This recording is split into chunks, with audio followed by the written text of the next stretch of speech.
respected teachers, students, and my dear colleagues. கவிதை பாடணும்னு கட்டாயமாக சொல்லிட்டாங்க.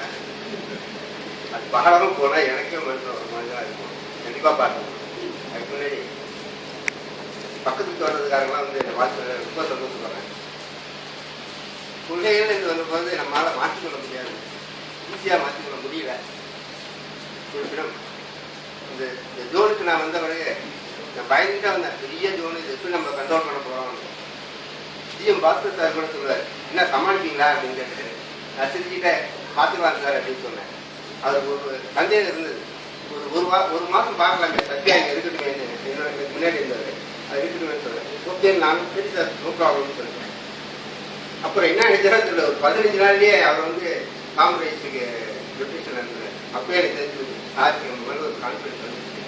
அந்த தைரியத்தில் நான் இறங்கி நான் துணிச்சல காரியங்களை செஞ்சேன். ஓவர் கான்ஃபிடன்ஸாக செஞ்சேன். ஆனால் எனக்கு எல்லா சப்போர்ட்டும் சார் கொடுத்தாங்க.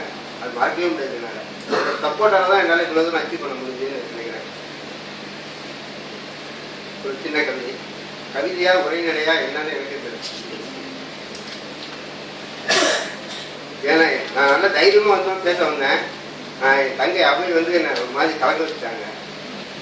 ஒரு குழம்பி போன ஒரு சூழ்நிலையில் இந்த கவிதையை படிக்கிறேன். தவறு தான் மன்னிக்கணும். தாய் தமிழுக்கு நன்றி. என்னை கருசுமந்த கடவுள் என் தாய்க்கு நன்றி. சான்றோனாக்கிய தந்தைக்கு நன்றி. குடும்ப சுமையை சுமந்த என் துணைக்கு நன்றி. பாசம் கொண்ட என் அன்பு குழந்தைகளுக்கு நன்றி. வங்கிப் பணிக்கு வாய்ப்பளித்த தஞ்சை வங்கிக்கு நன்றி. வாழ்க்கையை வளமாக்கிய 2ஆம் தாய் இந்தியன் வங்கிக்கு நன்றி. பணிபுரிந்த காலத்தில் உடன் பணிபுரிந்த எல்லா நல்ல உள்ளங்களுக்கும் நன்றி. 3 எழுத்தில் நன்றி சொன்னால் முடிஞ்சிடுமா கடமை என்ற 3 எழுத்து. மறுபடியும் நானும் 3 எழுத்து தேடிட்டேன், முன்னாடியே எழுதிட்டேன். புதிதான வார்த்தை கிடைக்கவில்லை. வாழ்க்கையில் வழிதவறி வங்கிக்குள் வந்தவன் நான். வருத்தம் இல்லை.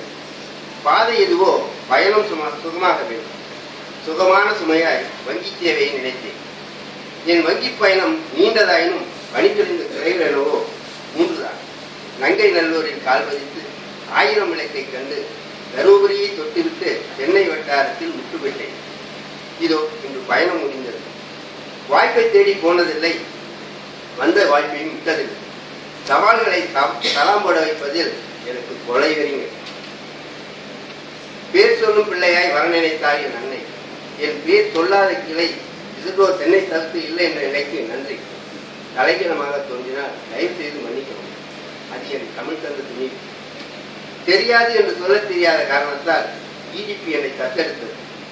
நான் ஏதாவது சாதித்திருந்தால் எல்லா புகழும் என் உயர் அதிகாரிகளுக்கு. என்னை சுதந்திரமாக செயல்பட அனுமதித்தது. சோதனை காலங்களில் தோழமாயிருந்து உதவிய நல்ல உள்ளங்களும் உண்டு. இரவு முழுதும் உடனிருந்து கண்விழித்து உதவிய நெகிழ்வான தருணங்களும் உண்டு. நெஞ்சிருக்கும் வரை உங்கள் நினைவில். வங்கி கிளையில் கிடைக்கும் இன்பம் வட்டார அலுவலகத்துக்கு இல்லைதான். சேவை என்ற சொல்லுக்கு கிளைதான் இடம். சேவையை ரசித்த எனக்கு வருத்தம்தான். ஆனால் வட்டார அலுவலகம் எனக்கு நல்ல நண்பர்களை தந்தது. காலம் கடந்த நட்புதான். இருப்பினும் காலம் கடந்து நிற்கும் என்ற நம்பிக்கை உண்டு.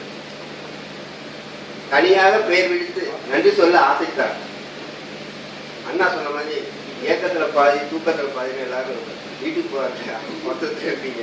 அதனால காலம் குறைவு என்பதால் பொதுவாக நன்றி சொல்கிறேன். உயர்ந்த உள்ளம் கொண்ட உயர்ந்த மனிதனின் நட்பு நான் செய்த தவம். பாறை என்பவர்கள் முன் நான் அவர்களை ஊற்று என்பேன். உள்ளே நோக்குங்கள், உண்மையை உணர்வேன். எல்லாவற்றுக்கும் நன்றி. வார்த்தையால் அல்ல, இதயத்தால் நன்றி சொல்வேன்.